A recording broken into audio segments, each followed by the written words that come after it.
sommes en compagnie de Frédéric Volo pour 59 passages Sainte-Anne auprès de la Cité Collection Terre de France. Et on reprend la suite des aventures d'Achille Bonnefond. Et cette fois, on s'intéresse un petit peu au mystère, enfin au paranormal presque, non? Oh mais c'est pas presque, c'est carrément, parce que là, Achille, pour les besoins de son enquête, va devoir faire appel à Allan Kardec, qui était le grand spirit de l'époque, c'est lui le codificateur, qui a codifié le spiritisme, notamment dans ses deux livres, le livre des esprits et le livre des médiums. Puis il en a écrit aussi beaucoup d'autres. Il est le fondateur de la revue Spirit.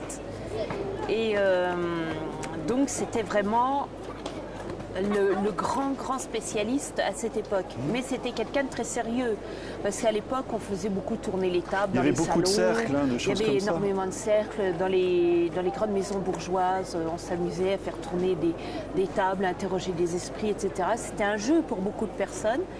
Mais Allan Kardec, non, pas du tout. Pour lui, c'était vraiment quelque chose de très sérieux. C'était une science.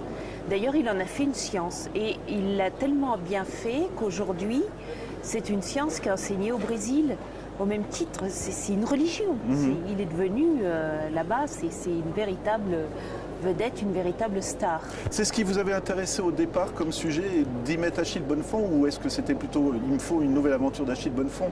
Parce que je me souviens, si vous voulez bien nous rappeler le titre des premières aventures d'Achille Bonnefond, c'est quelle... La Vierge folle. Voilà. Et vous m'aviez dit à l'époque que vous adoriez ce personnage, donc vous vouliez le voir revenir. Alors comment on a choisi du coup les deux sujets s'intéressaient? Le spiritisme m'a toujours intéressée, comment ça marche. Allan Kardec, je m'y suis intéressée il y a longtemps déjà, donc j'avais envie de mettre, comme j'aime bien mélanger les personnages fictifs et les personnages réels, j'avais envie qu'Achille connaisse Allan Kardec. En plus ça tombe pile poil dans la période qui m'intéresse. Donc en fait il va rencontrer Allan Kardec et il va rencontrer Camille Flammarion, qui est une autre personne aussi pour laquelle j'ai beaucoup d'admiration pour tous ses écrits scientifiques. Et à l'époque, Camille Flammarion était secrétaire de l'association d'Allan Kardec.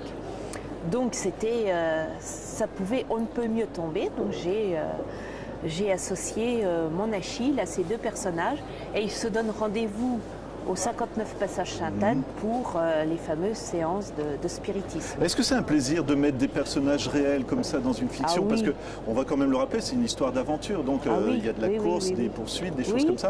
Et c'est vraiment sympa, j'imagine, non, de faire parler Kardec et Flammarion Oui, alors pour ce qui est Allan Kardec, j'ai fait très attention de surtout pas le dévoyer, parce que bon, comme il était réputé comme quelqu'un de très sérieux, de très... je n'ai pas voulu non plus interpréter ses paroles. Donc je suis toujours restée dans le cadre strict de ce qu'il a dit et de ce qu'il a pu faire. Bon, effectivement, là, je l'ai fait un petit peu sortir des sentiers battus. Donc là, il se retrouve dans une aventure. Je ne sais pas si en vrai il a vécu des aventures comme ça. Mais bon, ça ne lui a pas fait de mal, je pense, de sortir un peu de son cadre habituel. Mais je ne lui ai pas fait faire ou dire de choses. J'aimais bien parce qu'on voyait bien qu'il rationalisait à la limite à chaque fois. Et avant de prendre une décision, il dit toujours à Achille réfléchissez ou des choses comme ça. C'est intéressant alors qu'Achille est dans l'action quand même le plus souvent. Oui, je pense que c'était quelqu'un, Allan Kardec, qui réfléchissait beaucoup. Il était plongé dans ses écrits du matin au soir. Il avait des journées pas possibles. Il commençait très tôt le matin. Il mangeait un petit peu à midi. Son épouse lui apportait à manger.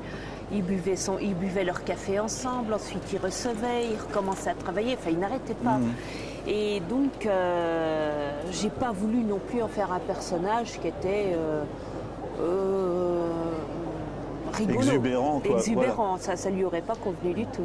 Alors ce que j'aime bien aussi, c'est la faune, comme dans le premier roman qui est autour d'Achille Bonnefond, parce que ça commence par le meurtre de Mimi Patte-Maigre, justement. C'est vraiment des noms qu'on entendait dans ces époques-là, quand même. Ah oui, c'était... Ça aussi, ça doit être un plaisir pour vous de trouver des noms comme ça. Oui, quand on étudie le Paris de l'époque, le Paris...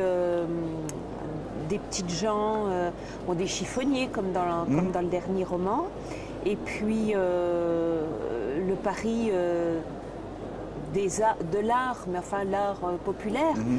tous ces artistes avaient des noms invraisemblables, comme Mimi Patte-Maigre. Il y avait aussi Mimi Patte en l'air, etc., qui existait, elle d'ailleurs. Hein, donc mais il suffit de regarder les génériques des anciens films français, c'est souvent un prénom oui. ou justement des noms comme ça. Hein, oui. Donc ça m'a beaucoup amusé de recréer cette ambiance du Paris populaire, quoi, de cette époque, et de toujours mettre en confrontation le Paris très festif, populaire, le Paris des petites gens, et puis le Paris très guindé, très riche, très bourgeois de l'autre côté. Des mondes qui ne se fréquentent pas, quoi, en fait. Alors pour Achille, c'est un détective. Dans le premier roman, comment on va dire, il travaillait tout seul, même s'il y a une équipe qui s'est composée. Cette fois-ci, il tombe amoureux.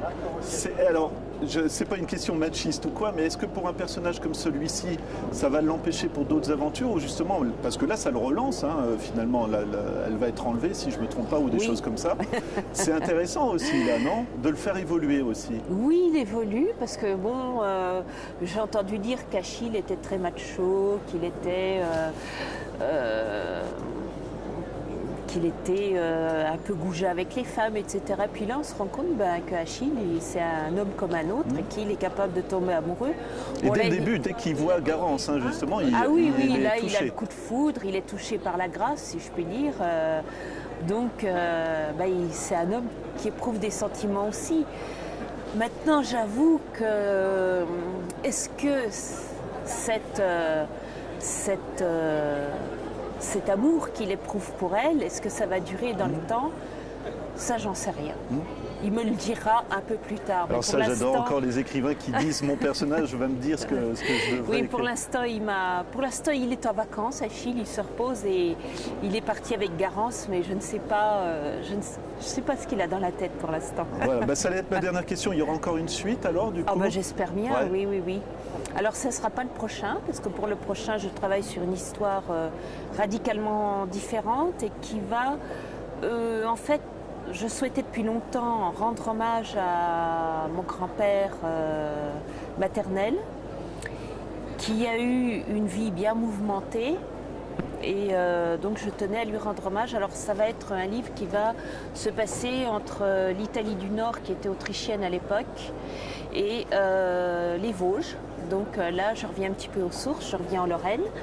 Et puis, le temps qu'Achille se repose quand même, hein, parce qu'il a besoin un petit peu de reprendre des forces et un petit peu de vivre aussi son histoire romantique, sa romance. Hein, donc, mais bien sûr, il y a déjà d'autres choses, je lui réserve déjà d'autres surprises. Voilà, ça nous fera l'occasion de nous revoir alors, Frédéric. Merci beaucoup, je rappelle juste le titre de votre roman, donc Frédéric Volo, 59 passages Sainte-Anne, Presse de la Cité, collection Terre de France. Merci encore. Merci Romain.